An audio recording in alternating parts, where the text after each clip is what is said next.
기적 같은 건 없다고 믿는 삶에는 감사가 없고, 모든 것이 기적이라고 믿는 삶에는 늘 감사가 있습니다. 오늘 우리는 2017년 전반기의 삶을 마치는 이 마지막 주일에 서 있습니다. 지난 6개월의 삶을 볼 때에 하루에도 수십 가지, 수백 가지의 기적이 일어났지만 그 기적들을 기적으로 믿는 사람에게만 그것은 기적이 되며 또 그들에게는 앞으로도 기적은 계속될 것입니다. 지난 6개월의 우리의 삶은 모든 것이 기적이었음을 믿습니다. 네, 이 믿음이 있는 사람이 감사할 줄 압니다. 우리 옆에 분하고 함께 인사합니다. 기적의 주인공을 직접 뵈니 놀랍습니다. 네, 영광입니다. 한 번 더 하세요. 네.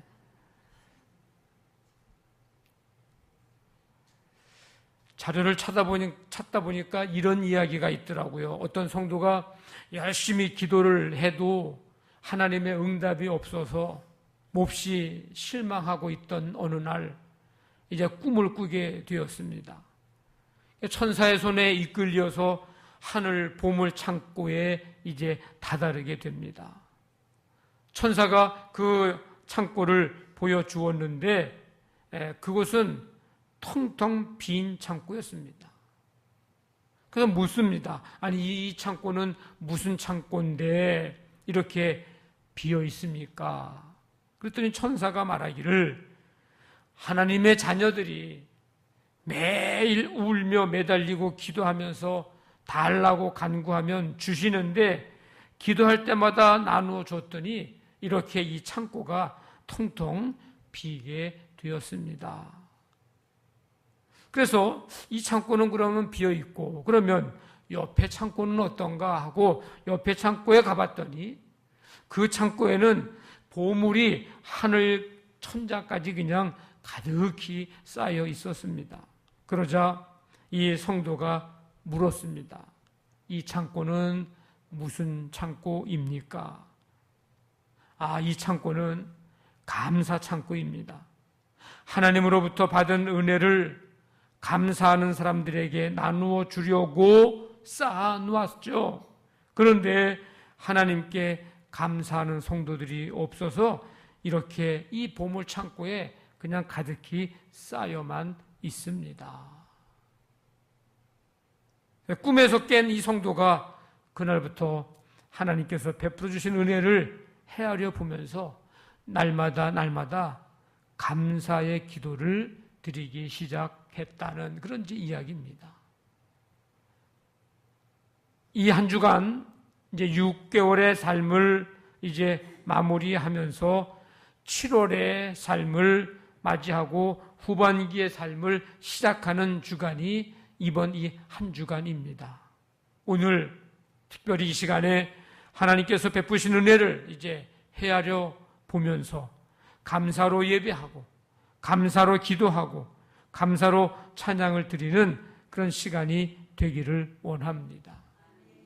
오늘 22절에 보니까 하나님을 잊어버린 너희요. 하나님을 잊어버렸다.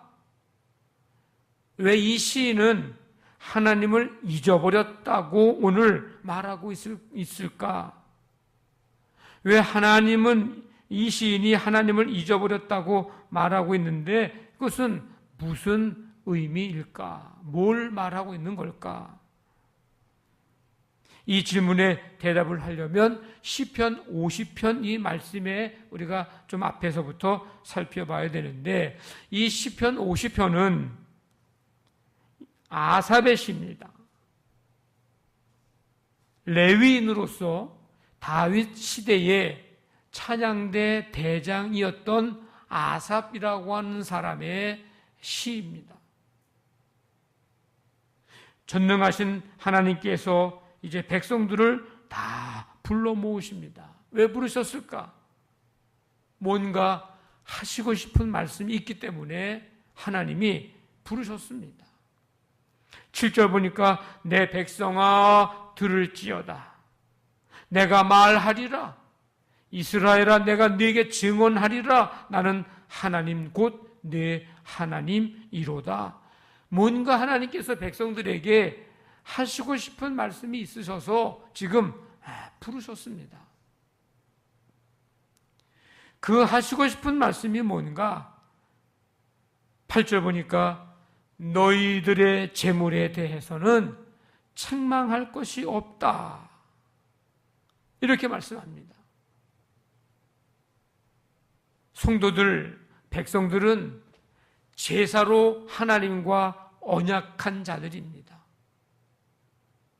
5절에 보니까 나의 성도들을 내 앞에 모으라. 그들은 제사로 나와 언약한 이들이니라. 이 제사는, 이 예배는 백성들에게, 우리 성도들에게 굉장한 은혜입니다.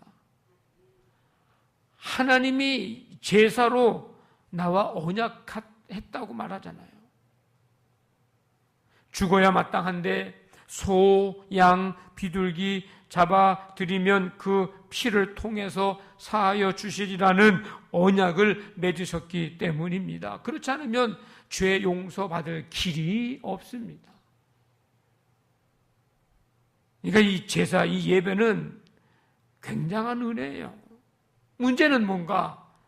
제사를 늘 드리기 때문에 그 제사 때마다 제물을 드리는데 제물만 드렸지 진정한 감사가 없는 제사를 드리고 감사가 없는 제물을 드린 것, 이것이 문제였습니다. 제사 드릴 때마다 제물은 항상 넘쳤습니다. 더 이상 가져오지 않아도 될 정도였습니다. 하나님께서는 야, 세상의 것이 다 내 것인데 내가 굶주려서 너희들이 제물을 가져오느냐라고 말씀하십니다.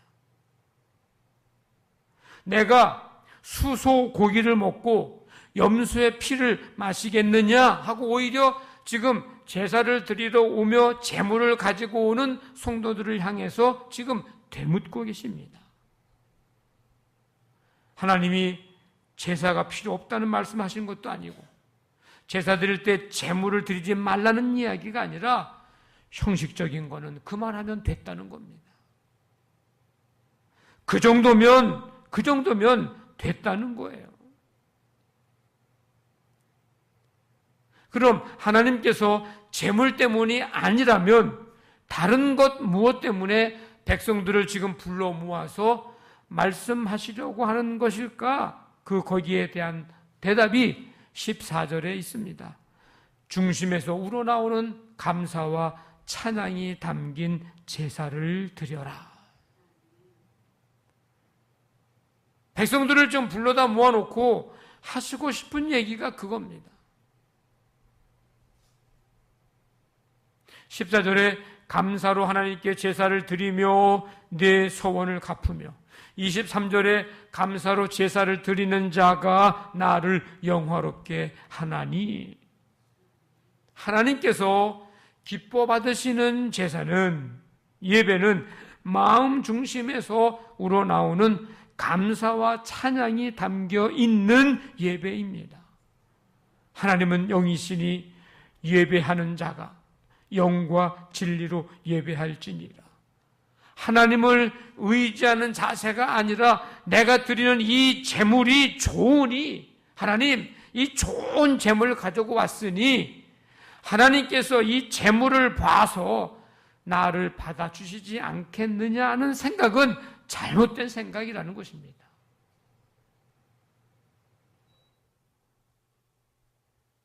제물을 봐서 드리는 게 아니에요. 제물을 봐서 나를 받아주시는 게 아닙니다.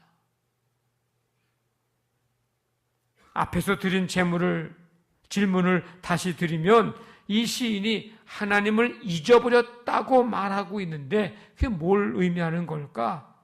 하나님을 무시했다는 겁니다. 여러분 좀 이상하지 않습니까? 제사를 잘 드렸는데요. 제사 드릴 때 꼭꼭 제물을 다 갖다 바쳤는데요. 제일 좋은 송아지, 제일 좋은 염소, 양, 비둘기, 제일 좋은 걸로 갖다 바쳤는데요. 근데 하나님은 하나님을 무시하고 있다고 말합니다. 위선적이라고 말합니다. 하나님 앞에서 취해야 할 태도, 하나님의 뜻을 망각하고 포기하며 하나님이 원치 않는 일을 하고 있다는 것입니다. 제사 드릴 때는 제일 좋은 곳 가져서 제사를 드리는데 돌아가서는 하나님이 원치 않은 일, 하나님을 잊어버리는 삶, 형식적인 제사에만 마음을 쏟고 실제 삶에서는 하나님을 무시하는 말, 하나님을 무시하는 행동, 하나님의 말씀을 무시하고 있다고 말씀합니다. 그래서 하나님을 잊어버린 너희요 라고 말합니다. 예배를 드리기는 드리는데 감사의 마음이 없다는 거예요. 헌금 드릴 때도, 봉사할 때도, 섬길 때도, 찬양을 드릴 때도, 속회나 선교에 참여할 때도, 때로는 전도할 때도, 우리의 삶의 모든 신앙생활이라고 하는 모든 한 가지 한 가지 면면에서 교회에서 하라니까, 목사님이 하라니까, 체면 때문에 하는 것이지 진정한 마음에 감사가 없이 하고 있다는 것입니다. 이건 단순한 문제가 아니라 하나님을 무시하는 것이라는 것을 오늘 이 시인은 분명하게 말하고 있습니다. 그래서 하나님을 잊어버린 너희들은 이제 이것을 생각하라는 겁니다. 22절에 하나님을 잊어버린 너희여 이제 이 일을 생각하라. 뭘 생각하라는 걸까? 하나님이 받으시는 참된 예배는, 참된 제사는 짐승의 피로 드리는 형식적인 제사가 아니라 하나님 앞에서의 의로운 삶, 하나님이 나의 삶 속에서 베푸신 은혜에 진정으로 감사하는 마음으로 드리는 그런 제사라는 사실을 생각하라는 것입니다. 여러분, 아벨의 제사를 하나님이 왜 기뻐 받으셨는가? 히브리서 말씀 보니까 믿음으로 아벨은 이렇게 나갑니다. 그의 제사를 하나님이 기뻐 받으신 것은 믿음으로 드린 제사였기 때문입니다. 하나님의 사랑 의지하고 하나님의 긍휼을 의지하고 믿고 나아갔습니다. 사실은 아벨의 제물보다도 먼저 그 예배를 드리고 제사를 드리고자 하는 아벨의 믿음을 먼저 받으시고 그 믿음으로 드리는 제물도 함께 받으신 것입니다. 우리가 하나님께 예배할 때 가장 귀한 자세는 나 같은 자를 하나님께서 받아주신 은혜, 구원하신 은혜, 이것을 생각하니까 감사로 하나님 앞에 마음을 다해서 드리는 그 예배를 하나님이, 그 자세를 하나님이 귀하게 또 기뻐 받으십니다. 이미 주신 구속의 은총, 이미 주신 우리의 삶의 생활의 은총을 생각하면서 그저 감사로 하나님 앞에 나 자신을 드리는 것, 이것이 하나님이 기뻐 받으시는 예배요 제사입니다. 지난 이스라엘 백성들을 보면 꼭 우리의 모습을 보는 것 같아요.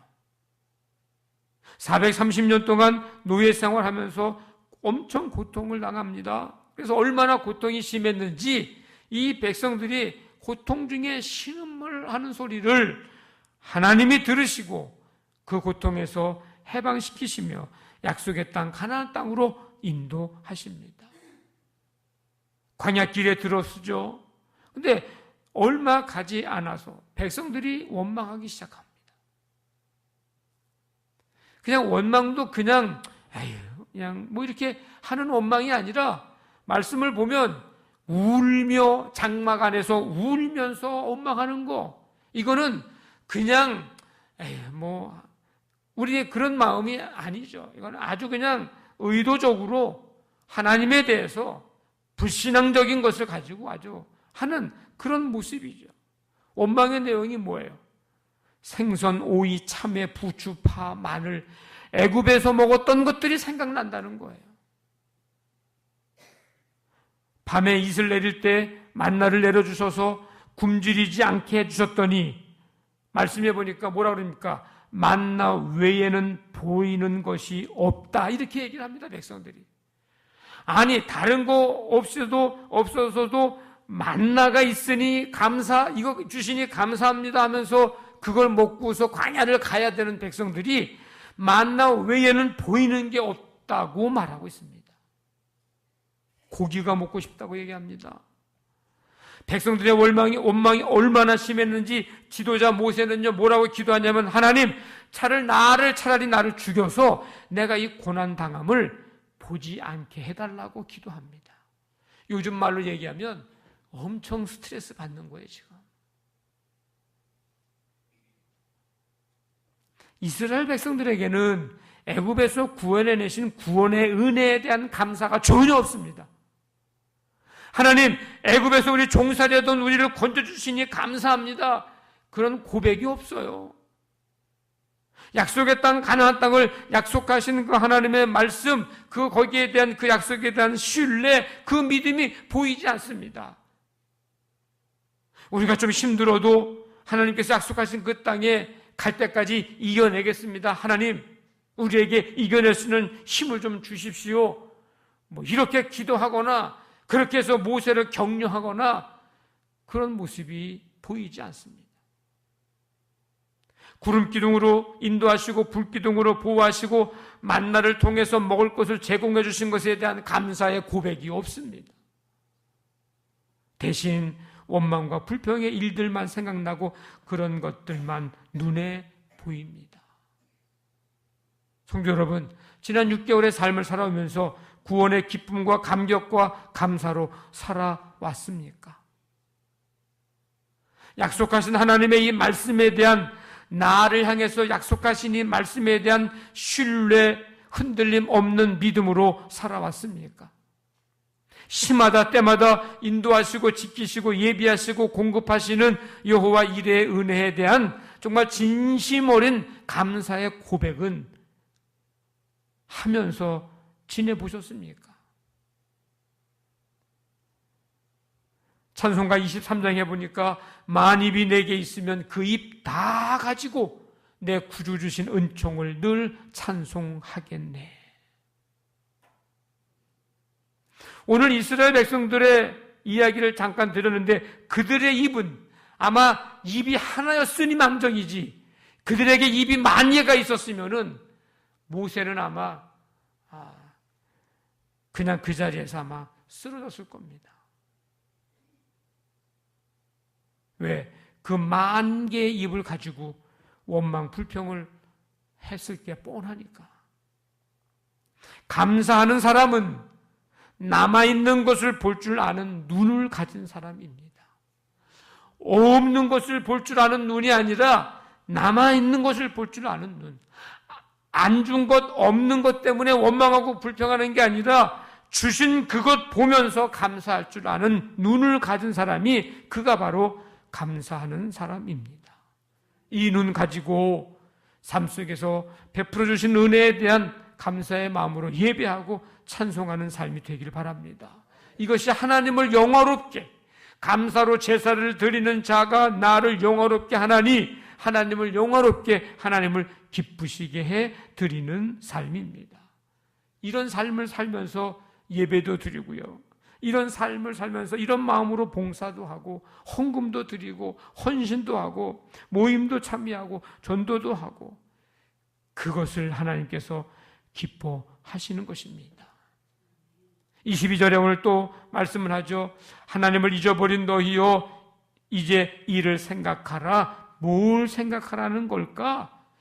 소원을 갚는 삶이어야 한다는 것입니다. 14절 말씀에 감사로 하나님께 제사를 드리며 내 소원을 갚으며, 소원을 갚는다. 이것은 하나님과 약속한 바를 지키는 그런 바른 삶을 살 것에 대한 요구입니다. 우리가 하나님의 뜻대로 살겠습니다, 구원받았으니, 은혜 받았으니 하나님의 뜻에 감사하면서 순종하겠습니다.